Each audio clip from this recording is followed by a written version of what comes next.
Goodman. President-elect Donald Trump kicked off his victory tour Thursday at a rally in Indiana, where he celebrated his involvement in Carrier's decision to keep some jobs in the U.S. instead of moving them all to Mexico. So many jobs are leaving and going to other countries, not just Mexico, many, many countries. And China is making so much of our product that we're closing up a lot of plants. And I mean, I wrote down some numbers that are incredible, but the numbers of manufacturing jobs that are lost, especially in the Rust Belt, and the Rust Belt is so incredible, but we're losing companies. It's unbelievable, one after another. United Technologies and Carrier stepped it up, and now they're keeping actually the numbers over 1,100 people, which is so great,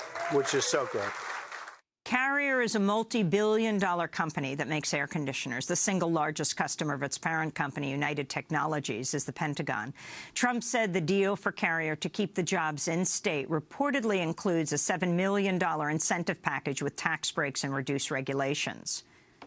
One of the things we're doing to keep them is we're going to be lowering our business tax from 35%, hopefully down to 15%, which would take us from the highest tax nation virtually in the world. This is terrible for business, to one of the lower tax, not the lowest yet, but one of the lower tax. The other thing we're doing is regulations.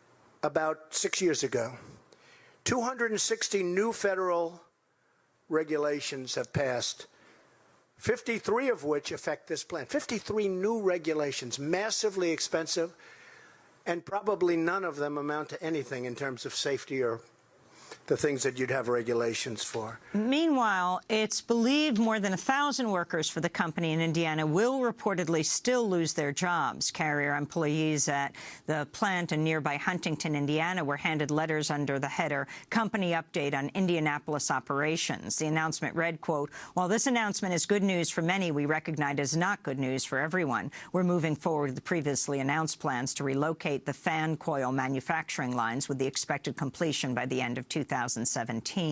They're closing the Huntington plant."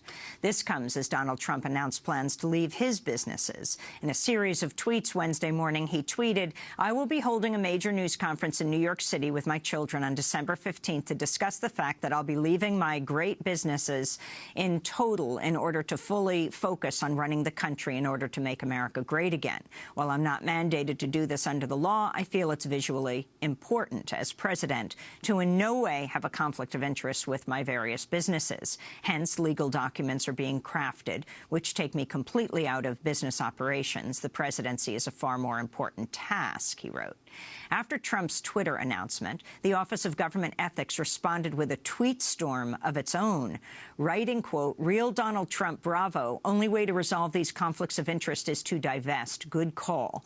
And real Donald Trump, this divestiture does what handing over control could never have done," unquote. Ethics experts say Trump must divest from his business interests to avoid conflicts of interest. Well, for more, we're joined by two guests. We're starting with Robert Weissman, president of Public Citizen, who's been following what he calls Trump's corporate takeover of federal agencies and has written that Trump's conflicts of interest are unprecedented in American history. But I want to start, Rob Weissman, by talking about Carrier and what exactly is understood at this point. Now, it sounds like about 800 jobs are going to be saved, while about 1,100 jobs will be lost with the closing of one of the Carrier plants. But this is all as a result of a $7 million tax break. Is that right for Carrier? Yeah, that seems to be right. You know, Trump yesterday in his speech said companies that leave the United States that take jobs out will be punished one way or another. But in fact, what this deal is about is paying a bribe to Carrier to stay. And, you know, as you were saying in the lead up, not really stay. Some jobs stay, not the number he said, on terms that are unknown for a time that's unknown. We do know that in the past, these kinds of deals to pay subsidies to retain jobs or to get new jobs typically don't work, and that the jobs that are promised don't materialize, or the jobs that are supposed to stay don't stay very long. You know, it's also interesting that he said in the clip you played, part of the way he allegedly convinced Carrier to keep these hundreds of jobs in Indiana is through his promise of tax cuts and wiping away regulation. Well, those tax cuts, if they're able to be delivered on, which we surely hope we can block, actually would have nothing to do with where Carrier locates itself. It's going to have the same tax rate whether or not it does production in Mexico or does it in Indiana.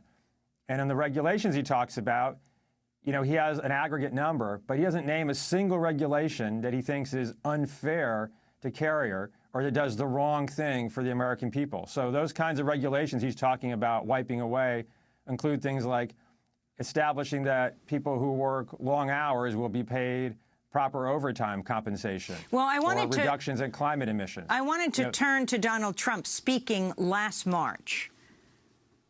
I will call the head of Carrier, and I will say, I hope you enjoy your new building. I hope you enjoy your stay in Mexico. Here's the story, folks. Every single air conditioning unit that you build and send across our border, you're going to pay a 35% tax on that unit. In fact, in that same speech, he decried giving tax breaks and said, we will just tax every air conditioner that you send up from Mexico. Exactly the opposite of what is happening now, Robert. Right. And, you know, there are a lot of things that could be done in this particular case without paying bribes. As you point out, the parent company basically feeds from the Defense Department. So this is a government-dependent company. It's one of the ones over which the U.S. government has the most leverage without paying bribes if it chooses to exert it. And Trump didn't do that. And then the issue of what exactly are all the promises that were made to these companies. Again, promises that Donald Trump himself has decried over and over again, saying companies should be punished, not be rewarded by tax breaks when they leave the country. But, of course, Carrier, owned by one of the most powerful weapons manufacturers in the United States, United Technologies, if there were any promises of military contracts to come. How will we find these things out, Robert Weissman? Well, we're going to investigate. We will, and reporters are going to dig in. We don't know if we'll ever really know. You know, it's not plausible that the CEO of the company made an investment decision to move production and was talked out of it by the president. That's just not how things work. So either there's some deal on the side, which we're going to try really hard to ferret out, or it's an illusory promise. You have a big press conference, you wait a few months or a year, and you do what you were going to do anyway. But you don't make investment decisions based on being whispered to by the president.